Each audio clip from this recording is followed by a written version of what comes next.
என் அன்பு நெஞ்சங்கள் அனைவருக்கும் அஸ்ஸலாமு அலைக்கும் வணக்கம். மற்றுமொரு புதிய நிகழ்ச்சியில் புதிய தலைப்புடன் உங்களை சந்திப்பதில் மிக்க மகிழ்ச்சி அடைகிறேன். நான் இன்று உங்களுக்காக கொண்டு வந்திருக்கும் தலைப்பு கொரோனாவும் அதன் பாதிப்பும். கொரோனாவுக்காக போடப்பட்ட தடுப்பூசி மக்களுக்கு பாதிப்பை ஏற்படுத்துகிறது என்று பாதிக்கப்பட்ட மக்கள் பிரித்தானியா நீதிமன்றத்தில் மனு ஒன்றை தாக்கல் செய்திருக்கின்றார்கள். விசாரணைகளின் பின்பு தடுப்பூசிகளை தயாரித்த நிறுவனம் குற்றத்தை ஏற்றுக்கொண்டது. அதாவது அந்த நிறுவனமானது தாங்கள் தயாரித்த தடுப்பூசி மக்களுக்கு உண்மையில் உகந்ததல்ல என்பதால் அந்நிறுவனம் விற்பனை செய்த முழு தடுப்பூசிகளையும் திரும்ப பெற்றுக்கொண்டது. இப்படியான நிலையில் எதிர்காலத்தில் மக்களுக்கு எந்த பாதிப்பும் ஏற்படாது, யாரும் பயப்பட வேண்டாம் என்று இலங்கை வைத்தியர் சங்கம் மக்களுக்கு தெரிவித்துள்ளது. இது எவ்வளவு தூரம் சாத்தியமாகும் என்பதை பற்றி நாங்கள் சிந்திக்க வேண்டியிருக்கின்றது. மனிதர்கள் எல்லோரும் சாப்பிட்டவுடன் வாயை நன்றாக கழுவுவார்கள். இது வழமையாக நடைபெறும் செயல்பாடுகள். இதற்கு அப்பால் வாய் வழியாக பாக்டீரியாக்கள் அல்லது கிருமிகள் தொண்டையில் சிக்கிக்கொள்ளும். இந்த கிருமிகளானது ஒரு சில வினாடிக்குள் பன்மடங்காக பெருகி சுவாச பையோடு தொடர்புள்ள குழாய்களுக்கும் மூளையோடு சம்பந்தப்பட்ட குழாய்களுக்கும் தடைகளை உண்டாக்குகிறது.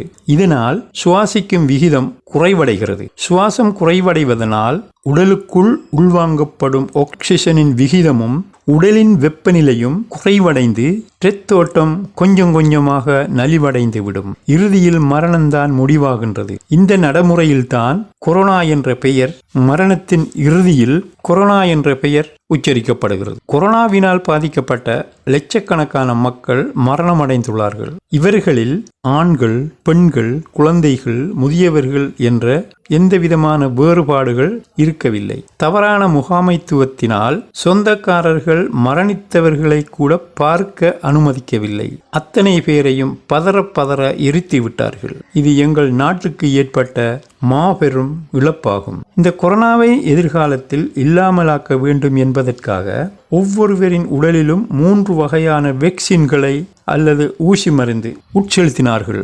மக்களுக்கு வேக்சின் செலுத்தியது சரியோ பிழையோ என்று நான் சொல்ல வரவில்லை.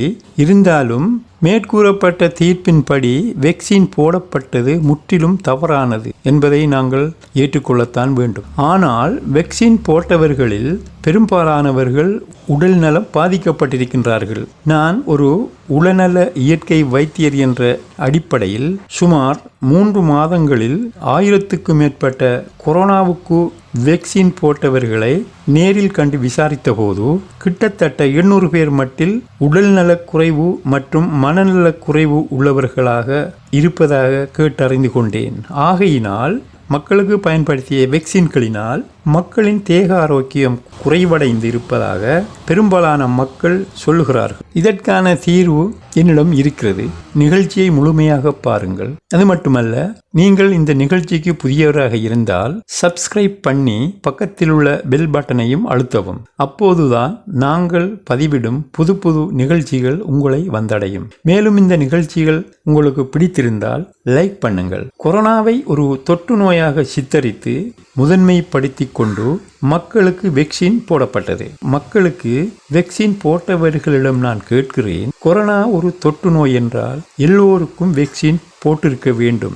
ஏன் வயது வந்தவர்களுக்கு மட்டும் போட்டீர்கள்? கொரோனாவை உண்டாக்கக்கூடிய கிருமிகள் வயது வராதவர்களை பாதிக்காது என்று உங்களுக்கு எப்படி சொல்ல முடியும்? அதிக அளவிலான சிறுவர்களும் பாதிக்கப்பட்டிருக்கின்றார்கள். அவர்களை அநியாயமாகவே எரித்து விட்டீர்கள். வேக்சின்களில் உள்ள மருந்துகள் ஒரு சிலருடைய உடலுக்கு ஒவ்வாமையை கொடுக்கக்கூடியதாக இருக்கிறது. இந்த நச்சுத்தன்மையை கொண்ட மருந்து அவர்களது உடலை சமநிலையாக்கப்படாததால் தான் உடல் நலம் பாதிக்கப்படுகின்றது. எனவே உடலில் உள்ள நச்சுத்தன்மைகளை அவசரமாக வெளியேற்றினால்தான் உடலானது நல்ல ஆரோக்கியமடையும்.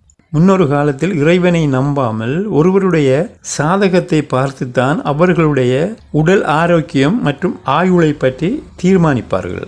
அதேபோல் திருமணம் செய்வதாக இருந்தாலும் மணமக்கள் இருவருடைய சாதகங்களையும் பார்த்துத்தான் திருமணம் செய்து கொடுப்பார்கள். இது படியாதவர்கள் மக்களை ஏமாற்றி பணம் பறிக்கும் முறைகள். இந்த காலத்திலும் வைத்தியர்களுக்காக ஒரு வகையான சாஃப்ட்வேர் இருக்கின்றது.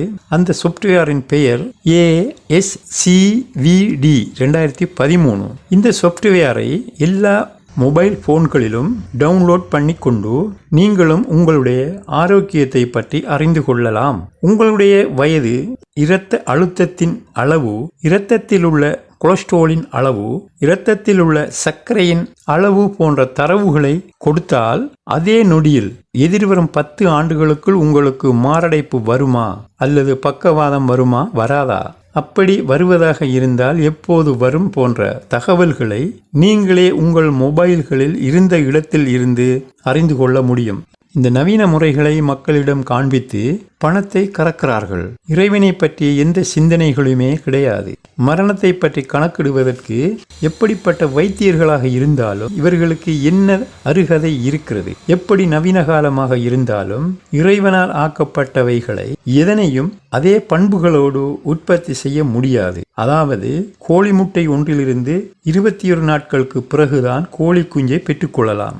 ஆனால் நவீன உலகம் என்பதற்காக 19 நாட்களில் கூட கோழி குஞ்சுகளை பெற்றுக்கொள்ள முடியாது. இது இறைவனின் உற்பத்தி, மறந்துவிட வேண்டாம். நவீன உலகத்தை எடுத்துக்கொண்டால் இறுதி முடிவு அழிவாகத்தான் முற்று பெறும். இந்த நிகழ்ச்சியை பார்த்து கொண்டிருக்கும் நீங்கள் இந்த நிகழ்ச்சியை பற்றிய கருத்துக்களை கொமெண்ட்ஸில் குறிப்பிடவும். அப்போதுதான் உங்களுக்கு தெளிவான தகவல்களை என்னால் தர முடியும். நான் இறுதியாக கூறிக்கொள்ளும் விடயம், முடியுமானவரை இயற்கையான முறையில் உணவு பழக்கங்களை எல்லோரும் கடைபிடித்து நீண்ட ஆயுளோடு ஆரோக்கியமாக வாழ வேண்டும் என்று இறைவனை பிரார்த்திக்கொண்டு மீண்டும் ஒரு புதிய நிகழ்ச்சியில் புதிய தலைப்புடன் சந்திக்கும் வரை விடை பெற்றுக் கொள்கிறேன்.